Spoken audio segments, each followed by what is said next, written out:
Yes, good morning and welcome back to the Football Tribe UG channel. Robert Kesakos is your usual suspect. Welcome back to yet another live broadcast on this beautiful Tuesday morning that we do come to you live from the streets of Kampala, Uganda. Thank you so much for our, routine viewers, our semi-regular viewers, and every single one of you that has joined the conversation in recent times.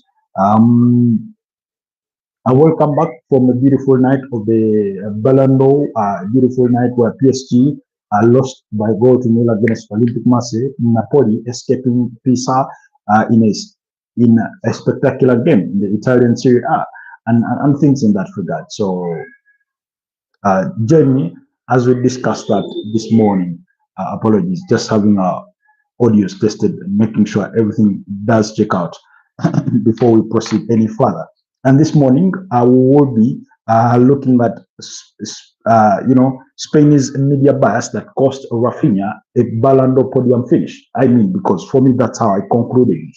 And when you look at the Ballon d'Or list, the finalists or the top 10 or the top three or the top five. I mean, I have a bone to pick there. I have a bone to pick there, and for good reasons. So bear with me as we go through what my views are, what my opinions are on that stance, and why I think Rafinha is a victim and was a victim of Spain's media bias. Now, and guess what? It's as intentional as they come. It is as intentional as they come. It doesn't get any better than that. Uh, because we all know that media helps to shape the opinions about players, about people, about society. It's just the nature of media. Media shapes how media tends to shape our perspectives against things or on things, on different things. That's why, excuse me, that's why you will have different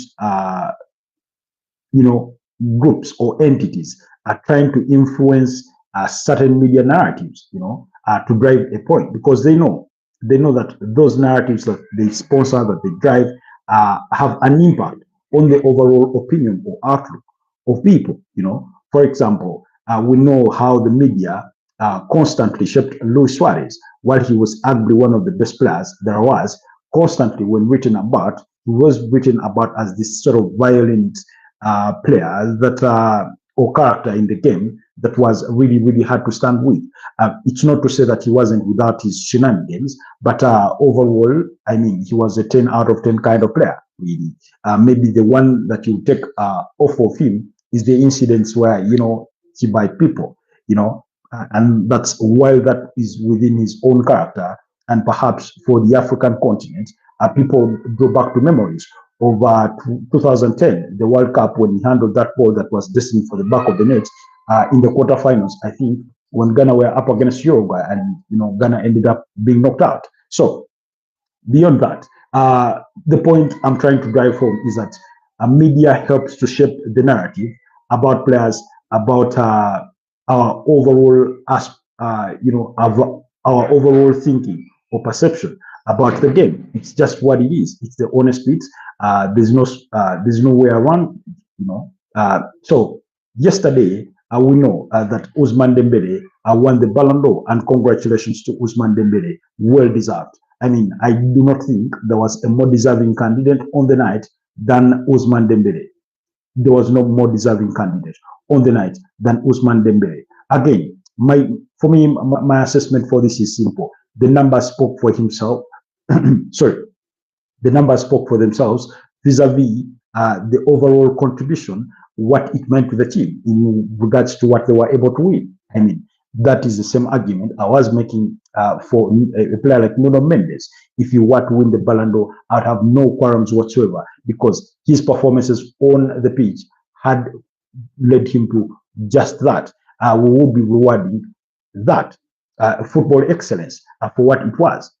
Football excellence goes beyond individual accolades, goes beyond individual brilliance. It's the part you play in the collective role of a team in the aspect of winning. Teams play to win. and just not to win games, but also to win trophies, major trophies. And PSG won major trophies. Barcelona won major trophies. That's true. They won the Spanish La Liga, they won the Supercopa Hispana, they won the Copa del Rey. But the biggest of all being the Spanish La Liga. Now PSG did more than that. They won the French League One and won the UEFA Champions League. They won Coupe de France and won the the French Super Cup. So when you look at a player like Ousmane Dembele, who we are congratulating, by the way, on winning the 2024-2025 a Ballon d'Or, 53 appearances made, 35 goals scored. I mean, forget not that we're not talking about a striker. We're not talking about Robert Lewandowski. We're not talking about Hurricane. We're not talking about Broad Erling Haaland. We're not talking about Nazario Dadima. We're not talking about Zlatan Ibrahimovic. We're not talking about Sergio Kun Aguero. But because the modern day game has changed into that, has been shaped into that wingers get to have this kind of impact on the game, that attacking midfielders get to have this impact on the game, that they can't post these kinds of numbers. That's why we're talking about it. That's why a player like Lamine Yamal is being thrown into the frame. A player like Mo Salah is always in the conversation for the Ballon d'Or. He's naturally not a striker. He's a winger or an attacking midfielder, whichever way you define it. But he gets to have that kind of impact on the game. So 53 appearances for Ousmane Dembele, 35 goals scored, 14 assists provided. That gives him that gives him a 49 goal involvement in 53 appearances. That's for his club. He won the UEFA Champions League, was named the Champions League Player of the Season. He won the French League One, was the League One Player of the Season. He won the League One Golden Boot. I think he had a tally of about 20-something goals. He won Coupe de France and then won the French Super Cup. Now, who do you think is a more deserving winner, if not Ousmane Dembele? Like I said, individually, he was brilliant, but his individual brilliance translated into his team winning major honors, including their first UEFA Champions League title. So for me, there was no more deserving win. There was no more deserving winner on the night than Ousmane Dembele.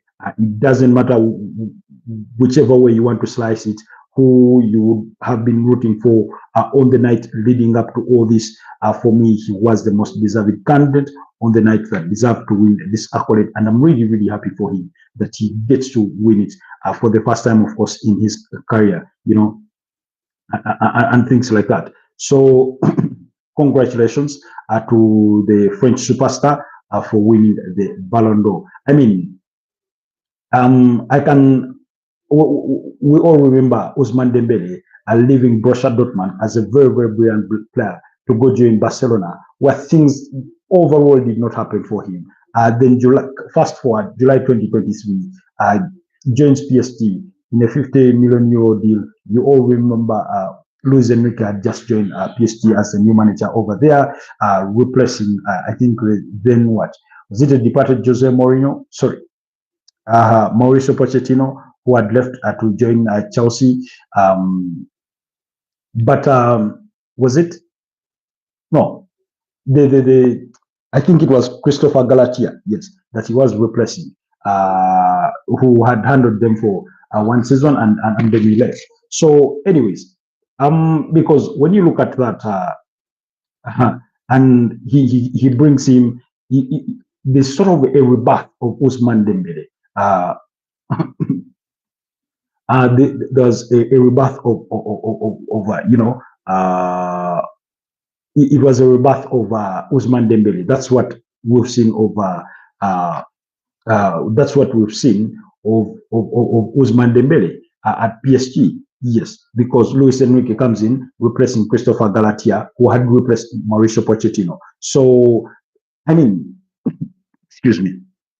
And ever since he joined PSG, he's been a different player. He's been the player that we go to admire at Borussia Dortmund. And so for me, it's a well-deserved win for him to be winning the Ballon d'Or. Now, let's go to the other side of the conversation, Raphinha, because Raphinha came fifth on the Ballon d'Or list, or top 10. He came fifth, something that I do not agree with whatsoever. I do not agree with it. I saw a quote from Pep Guardiola. Apparently, he would have preferred, excuse me, for Mohamed Salah to win the Ballon d'Or, given the kind of immaculate season he had had the previous campaign. We all know about his 46 goal involvement, 28 Premier League goals and 18 assists. Quite stellar performances. Of course, when you add prop up his numbers across all competitions, they went beyond that. And that's how brilliant he had been. But unfortunately for Mohamed Salah, is that is where Liverpool finished in the UEFA Champions League, because they got knocked out at the round of 16 at the hands of PSG. So that did not help his prospects. And we know that they only won the Premier League title, no other domestic cups, which overall did not help. Like I said, if you put it on the weighing scale, you can see that Ousmane Dembele won more. That you can see that Lamine Yamal won more. He won a domestic treble, which cannot be said for Mo Salah. I'm not saying he wouldn't have deserved it. I'm saying that there are those that deserved it more, whose contributions translated to more.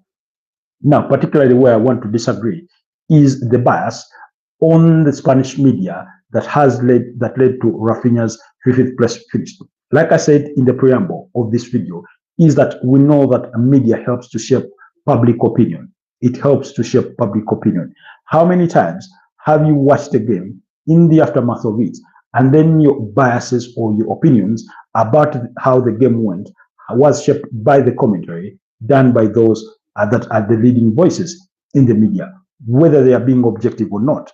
How many times have we sat in front of our screens or in different clubs and circles and discussed our disagreements with what we believe is a media bias against certain teams, or what we believe is unjustified opinions or biased opinions against teams? We know Jamie Carragher can sometimes be a controversial figure. We know about Gary Neville's opinions, especially when it comes to clubs like Arsenal. We know certain people have those kinds of, unworthy opinions, you may want to say, and that all ends up, feeding into the minds of football fans and biasing them about certain aspects of their clubs. Now, particularly in this one, I feel that the Spanish media did nothing whatsoever to help Raphinha. All they did was prop up Lamine Yamal. They sang all sorts of praises, worthy and unworthy, deserved and not, justified and not. They sang Lamine Yamal. That's the only trumpet they blew. Now, while I'm not saying it's entirely wrong, I'm saying they could have done, in a similar strength, do what they did for Lamine Yamal, do for Raphinha. Now, we're talking about a player who, prior to the start of last season, when Hansi Flick joins the club as the new Barcelona manager, that there were reports that he could possibly leave the club. Now, was it right that he does leave the club? Maybe not. I mean, we'll never know. After all, he ended up not leaving. There were those speculations that unfortunately he wasn't cutting it. He had fallen short of the expectations, and Hansi Flick came in, trusted him, gave him the captain's armband. Not that he was a captain entirely, because we know it was Marc-Andre ter Stegen and deputized by Ronald Araujo, but he led that team. Oftentimes, more often than not, especially in the absence of Marc-Andre ter Stegen, he wore that armband. Raphinha wore that armband, and he emulated what it means to be a leader, not just vocally, because his performances spoke for him than his voice did. His performances on the pitch. How many times did he bail out Barcelona? Of course, it is his role to bail them out in the first place. So I thought he did that immaculately well. His numbers spoke for him. You look at the UEFA Champions League, he was the top scorer. You look at top assister, I think 18 goals in the Spanish La Liga, 9 assists. I mean, his overall goal contribution for Barcelona in winning that domestic treble was second to none. Really, for me, if we are voting for best player of the year in the Spanish La Liga, I was not going to look anywhere beyond, Raphinha. If we are voting for best player for Barcelona last season, I was not going to look anywhere beyond Raphinha, because while Lamine Yamal was good, even given his young age. I thought Raphinha did better. I thought whatever Lamine Yamal did well, Raphinha just did better. Just, that's just what it was. And yet in the top 10 of Ballon d'Or, he is the one for the top 10. We had OUSMANE Dembele, Lamine Yamal, Vitinha, Mo Salah. We had Raphinha coming in at 5th. Achraf Hakimi, Kylian Mbappe, Cole Palmer, Gianluigi Donnarumma, and Nuno Mendes. Now, this again, when you look at the top 10 lists, this feeds into what I was arguing about last night.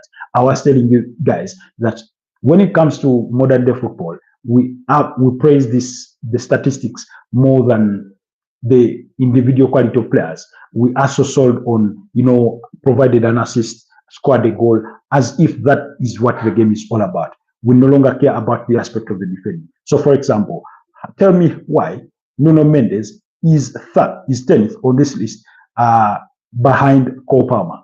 Tell me why Gianluigi Donnarumma is behind Cole Palmer.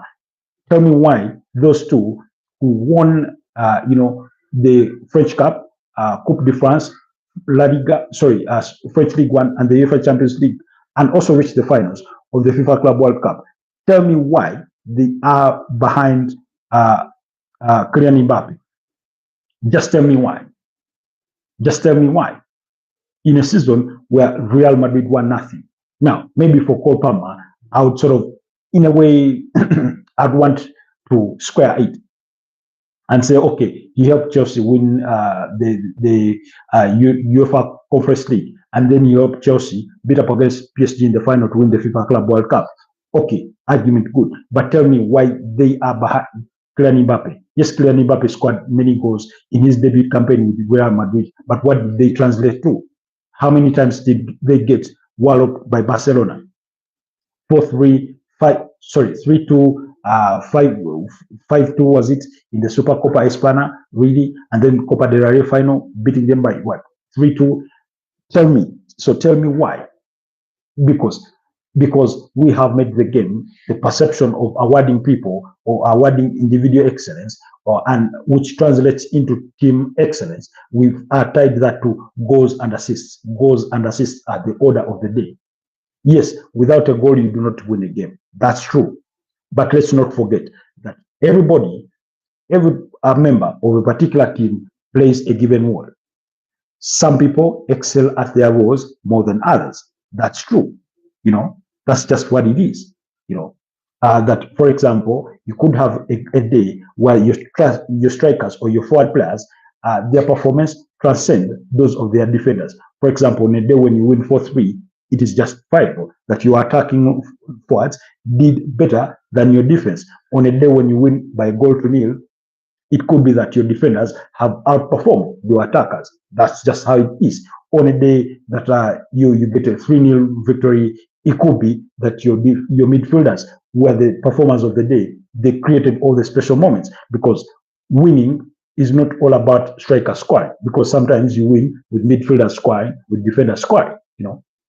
Sometimes you win because the striker, scored on the other side, that one goal that wins you the game. But what actually won you the game was your goalkeeper that made 5 saves in that game, that made 10 saves in that game, that made 9 saves in that game, which otherwise on a given day, had they not made those saves, you wouldn't have won. So the game is more than just goals and assists in the essence of it. So when I look at the rating, for example, OUSMANE Dembele, no qualms. For me, number 2 should be Raphinha. Should be number 2. Raphinha should be number 2. Number 3, Vitinha, I have no qualms. Mo Salah in 4th place, no qualms. I have no qualms on that. So what does that mean? Lamine Yamal to be in 5th, so be it, or 4th, and you push Salah to 5th. I wouldn't have any problem whatsoever. But this kind of ranking, nonsense. Achraf Hakimi, well deserved. He deserves to be in this list. He deserves to. In any case, I would look at Joao Neves. I mean, he's only 19 and 20. He is so good a player. So, but again, so Raphinha coming 5th is predominantly because of the Spanish media. Let's look at his numbers. Spanish La Liga last season, 36 games played, 18 goals, 9 assists. What does that translate to? A 27 goal involvement. The 27 goal involvement. You go to the UEFA Champions League, 14 games played, 13 goals scored, 8 assists.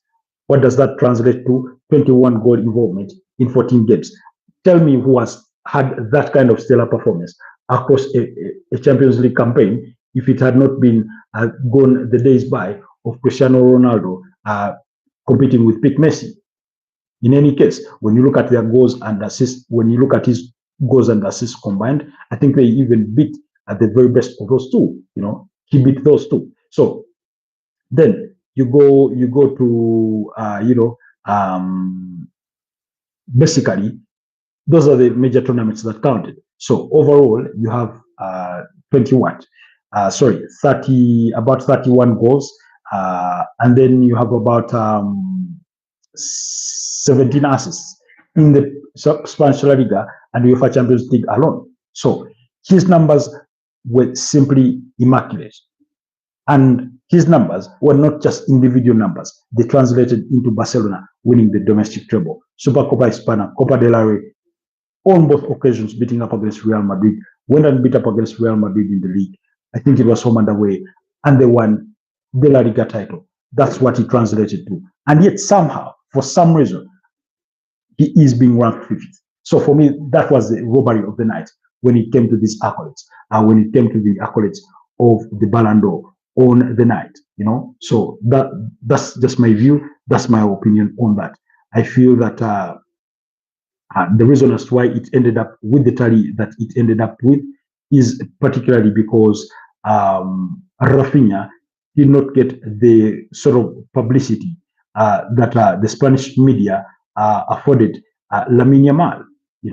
I mean, Lamine Yamal is brilliant. Take nothing away from that. But 64 games played across the entire season, 38 goals scored, 24 assists provided. That's a what? A 62 goal involvement in 64 games. That is stellar performance. That is podium finish kind of performance. And guess what?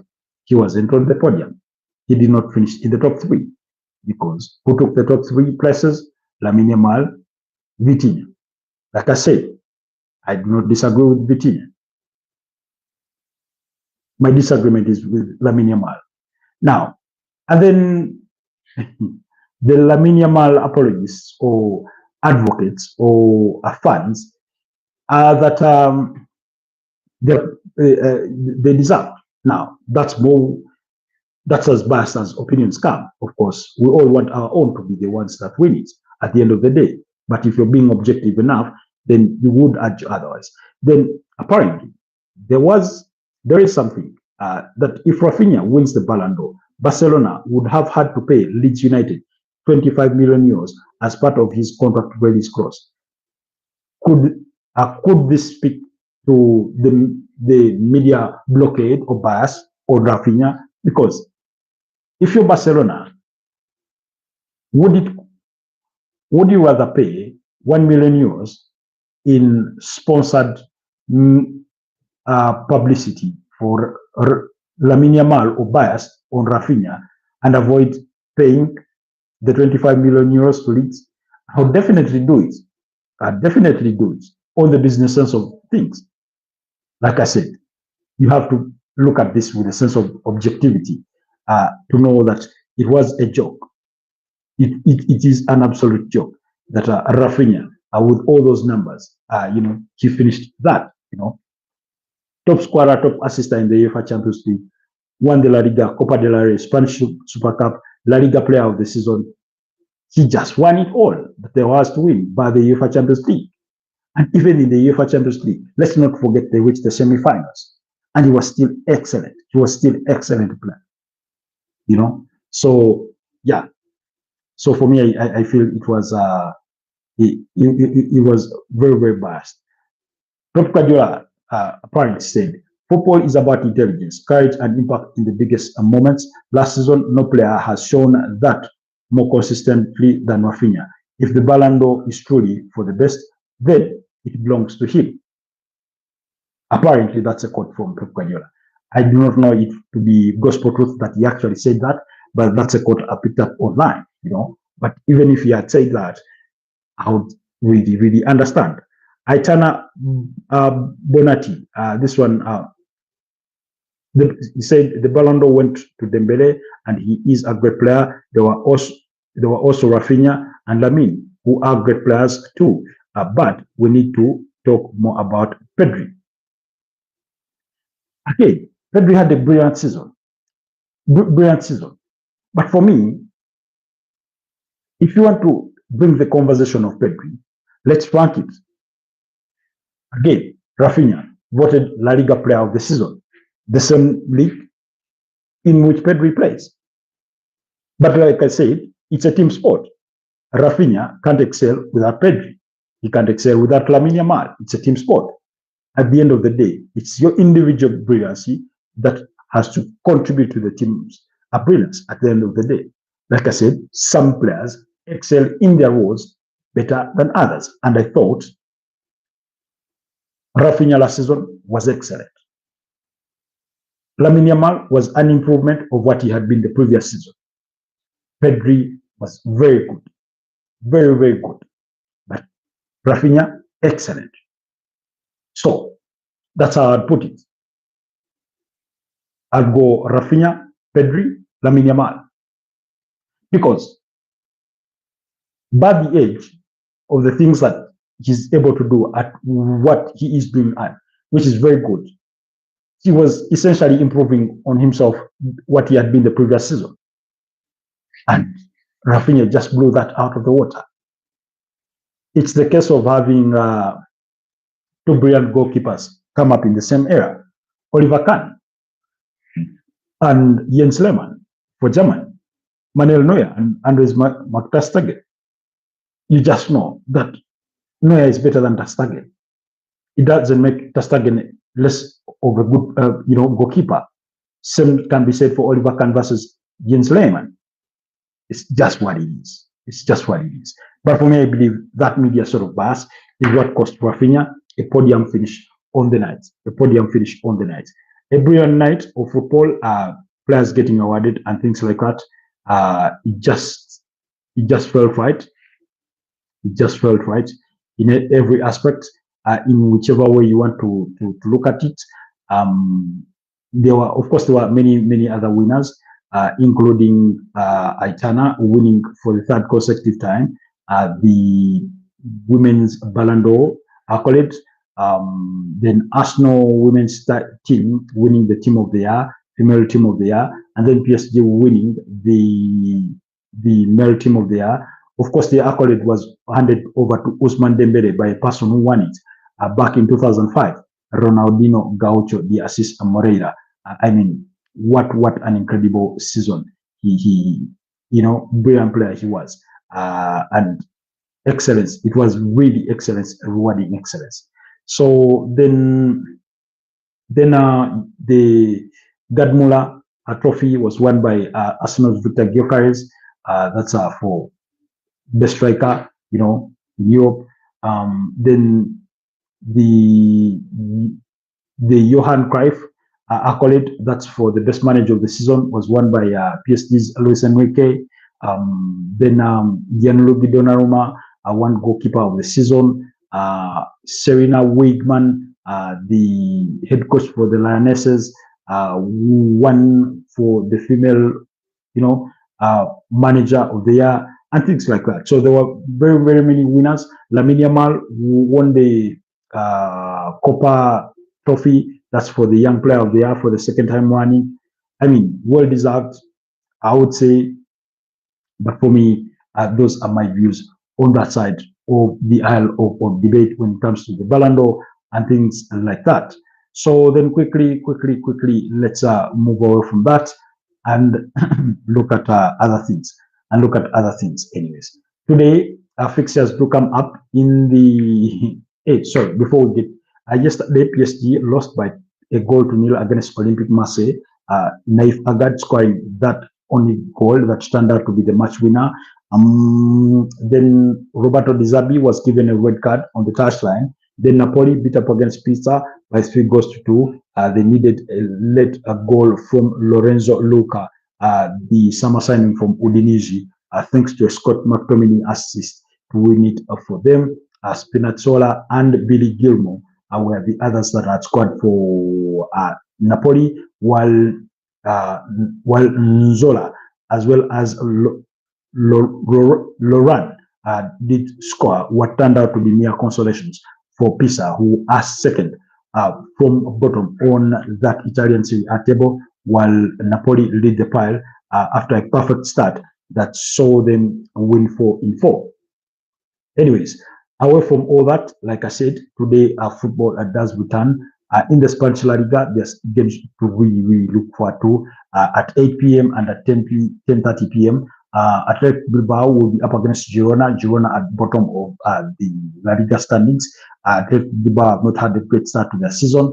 Espanyol will be up against Valencia, all at 8 p.m., while Real Madrid will travel to Levante. Then Sevilla will take on Villarreal. And sometimes I like how the Spanish La Liga do organize themselves in terms of how they start adding these midweek fixtures, try to get the season going, well knowing that they get to have a winter break of about at least a month thereabout. While on the other side, English football is obsessed with festive season football, Christmas, Boxing Day, New Year's, and those kinds of things. Anyways, it is what it is. Then in the EFL Cup, a third round, there are games to come your way. We will have Barnsley up against Brighton. Burnley will take on Cardiff City. Fulham will take on Cambridge. Chelsea will be away to Lincoln City. Wigan Athletic will take on Wycombe Wanderers, while Wolverhampton Wanderers will be up against Everton. Wrexham will be up against Reading, while Liverpool will take on Southampton. Particularly, I think I'll be following events from that game of Real Madrid. That's where my attention will be for that part of the night. And then tomorrow, again, action will continue in the Spanish La Liga as well as the third round of the EFL Cup, not to mention the UEFA Europa League. So remember, some of those third round Carabao Cup games were played last week, in which Brentford knocked out Aston Villa, Millwall were knocked out by Crystal Palace, Swansea knocked out Nottingham Forest, while the other game was between Grimsby Town knocking out Sheffield Wednesday. So on Wednesday, you'll have Huddersfield Town against Manchester City. Newcastle will take on Bradford City, while Tottenham Hotspurs will take on Doncaster Rovers. Port Vale will be up against Arsenal. That's on Wednesday. In the Spanish La Liga, Getafe will take on Deportivo Alves, while Atletico de Madrid will be up against Rayo Vallecano, and then Real Sociedad will take on Rayo Mallorca in those games. So then the UEFA Europa League, that's tomorrow. Midtjylland will be up against Sturm Graz. PAOK will be up against Maccabi Tel Aviv. Then Dinamo Zagreb will be taking on Fenerbahce. Crvena Zvezda will take on Celtic. Freiburg will be up against FC Basel. Malmo will be up against Ludogorets. Nice will be up against Roma. Real Betis will take on Nottingham Forest, as well as Braga will be up against Feyenoord. Very interesting games, by the way. Very strong teams are facing up each other. Nice and Roma, Betis and Forest, Basel and Freiburg, Celtic and Crvena Zvezda, Dinamo Zagreb and Fenerbahce. Really interesting fixtures to look forward to when it comes to tomorrow. Then the Dutch Eredivisie, AZ Alkmaar will be up against Pek Zwolle, in some of those fixtures to look forward to on Wednesday. Anyways, Arsenal do have an injury scare of their own. It's yet to be determined how long Noni Madueke will spend out on the sidelines, but he did suffer a knee injury in their 1-1 draw against Manchester City on Sunday. He did undergo scans yesterday, but they are yet to come out with a conclusive diagnosis.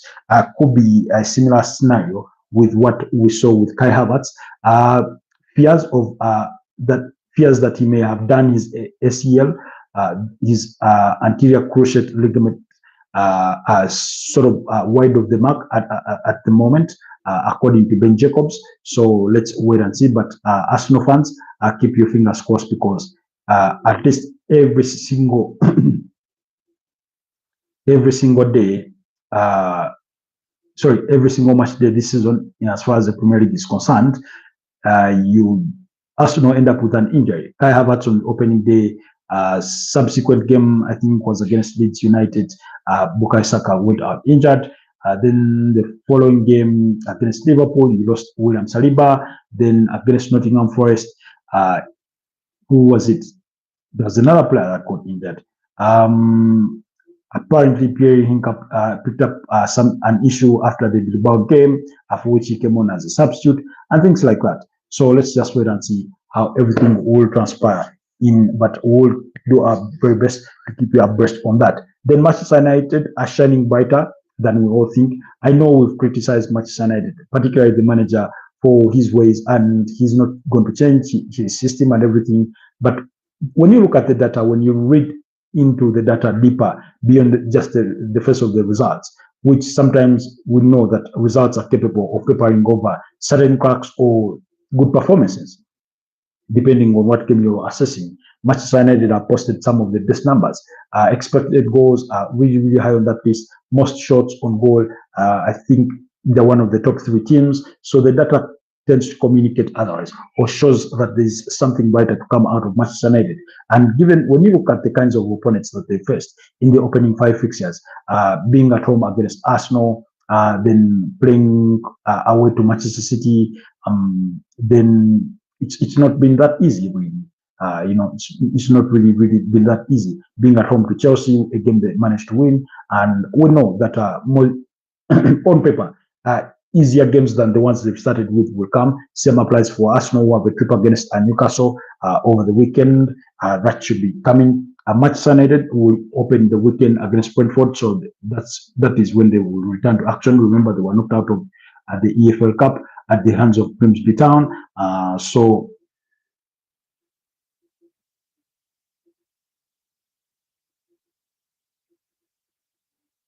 So basically, that's it. That's it, anyways. Anyways, it's been a pleasure doing this with you at this beautiful Tuesday morning, about 49 minutes past the hour of 9 a.m. I want to wish you a wonderful rest of the day. See you guys later. Bye-bye for now.